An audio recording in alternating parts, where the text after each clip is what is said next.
That'd be cold. All right, so we almost 40 minutes in, man. Let's get into something a little different. Let's talk about Lyor. Yeah, man.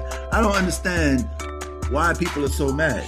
I mean, when it's not even Dame Dash that's causing all the culture vulture stuff now. It's people. I feel like Dame Dash in this situation is Michael Jordan in the LeBron Trump situation. You know, like he ain't had nothing to do with it. People just put him in the situation, and now we're like, oh yeah, but he did. You know,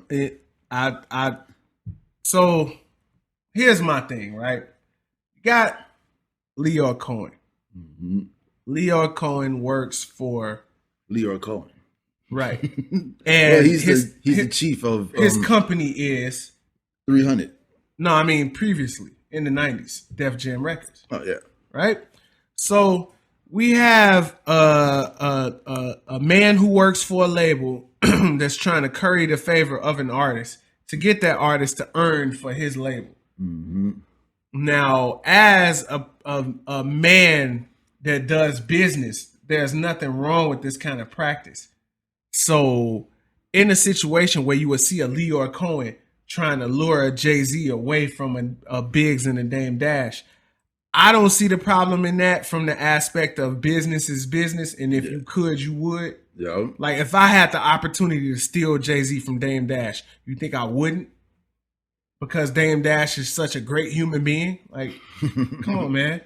Hey, I just feel like he's definitely left his mark on hip hop. Exactly. There's no way around that. And you can't say that he stole anything from anybody. Exactly. If anything, he created people. He created the platform for people to be able to express themselves at the highest level. Yeah.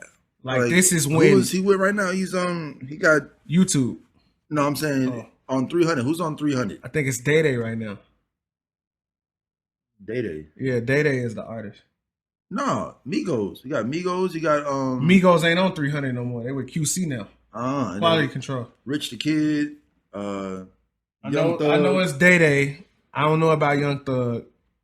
I think Young Thug might still be with 300, but he's got some artists to this day, and you know what I'm saying, like from them going all the way back to Run DMC, LL Cool J, like he's been in the game forever. How can you call him a culture vulture? And how could you discount what a culture vulture is? Right, and before you explain to them what a culture vulture is, I just want to say, how could you ever discount the wealth of knowledge that someone can provide to you, especially if they're giving it to you for free?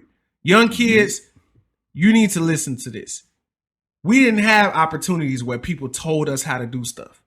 Everything that we do, we taught ourselves. We were privileged to be in the position where somebody taught us something. Yeah, shouts out to YSP. Shouts out to YSP. Shouts out to Kenya Davis. Yeah. All right. She's the only person that taught us anything.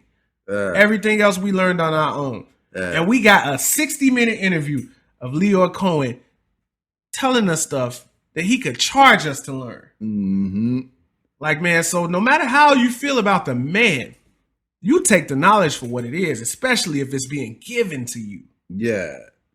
I mean, what I liked most about the whole interview was he didn't talk bad about anybody. No. And he really was very careful about choosing his words and, to not start nothing. That's the sign of knowing what you're doing. Because he said it in the beginning of the interview, like, man, I don't know how y'all got me in here. Yeah. I don't even know why you wanted me to come. I don't know what I can answer for you. Like, what do you guys want to ask me? Right, like, unless you're asking me about YouTube, what really do I have to say to you? I'm not going to incriminate myself. And I'm not going to talk about nobody.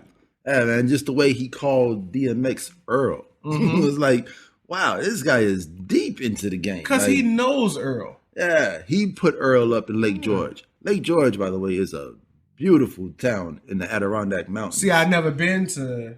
Upstate New York? Yeah, I've been to New York once, but I was pretty young.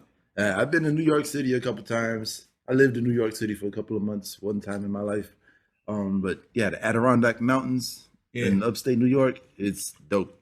So the thing that made people upset was the part when he was talking about how he tells artists like, man, if you pulling up, man, you ruining your life. If you got a cup, you destroying yourself. Like, you basically a dope fiend. Like, man, that's bogus. You shouldn't be doing it. So, they called him out like, well, why do you put artists out that's gonna talk about it? Like, bruh, this is a business. Yeah. There's under no circumstances should you not put out an artist based on the way they paint their picture. Art is art. Yeah. You know what I'm saying? Jimi Hendrix used drugs. Kurt Morrison used drugs. Kurt Cobain used drugs. Like, man, are you gonna stop an artist to put out your own social feelings? That's not what music is. You know, it's crazy. Tyler, the Creator, got so many songs about smoking weed. He don't smoke weed at all. Oh, he's definitely drug free, straight edge. Yeah, he's on so many whatchamacallit. Every song, well, all the Domo Genesis songs he be on. He's doing the choruses about like that shit. Hey, go buy that shit and like that shit. I think it's hypocritical to criticize Lyor Cohen because he don't look like you. You think that's what it is? I think that's you exactly. Think he's a culture vulture? But see, and that's I what don't I've think been he's a saying. culture vulture. And that's what I've been saying, that there's such a difference between black culture and hip hop culture. Hip hop culture is not black culture.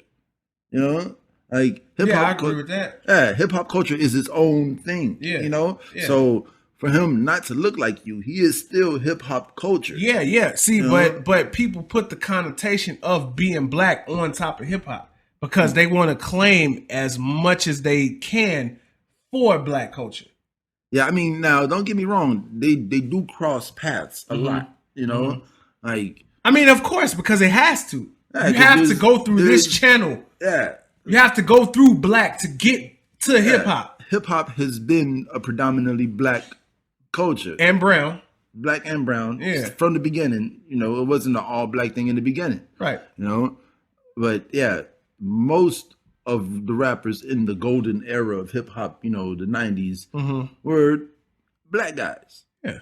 Besides like the notable ones, you know, like the Fat Joes and the Big Puns and the SPM.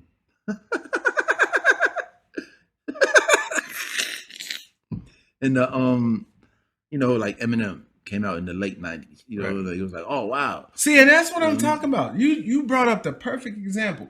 Nobody said nothing to Dr. Dre about Eminem's drug use. But they coming at Lyor Cohen for saying that I'm gonna put an artist out that talks about drinking lean.